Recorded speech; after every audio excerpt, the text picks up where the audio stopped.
Malta ilha 5 xhur tiġġieled kontra l-coronavirus u meta nħarsu lura naraw li pajjiżna ħa passi mgħaġġlin b'detriment għas-saħħa tal-poplu Malti.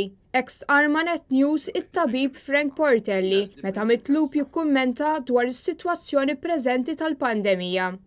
Ma jistax ikolli pajjiż illi l-marda ġo fih qed tinferex iktar u jien inħalli n-nies minn hemm jiġu Malta u laqqas biss nittestjahom. It-tabib Portelli qal li l-ekonomija bil-fors trid tiftaħ, iżda hemm mod kif il-pajjiż jiftaħ għat-turiżmu u dan żgur ma kellux isir mingħajr ebda tip ta' kontroll, nuqqas ta' regolamenti u nuqqas ta' testijiet fuq il-barranin li qed jaslu. Dan kollu wassal biex il-poplu Malti jħossu bħalli kieku s-sakkar ġewwa għal xhur sħaħ kważi għal xejn. Aħna minna sagrifiċċju kbir il-poplu Malti. L-anzjani, il-familji li għadu l-bon, it-tobba u n-nurses tagħna. Għamlu lockdown daw. Ħafna minnhom ma marrux id-dar, xahrejn, ħafna minnhom.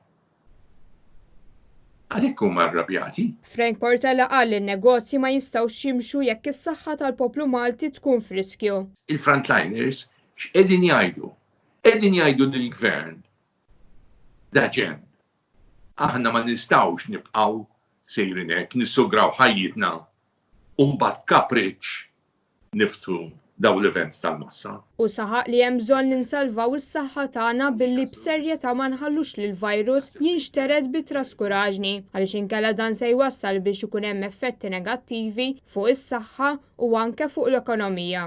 L-ekonomija inti tista' tirranġa imma billi tagħmel regolamenti serji. Mhux tiftaħ kif għamilna bla doċċ. Kristin Mamo, Net News. Daw il-pajjiżi qed ngħidilkom.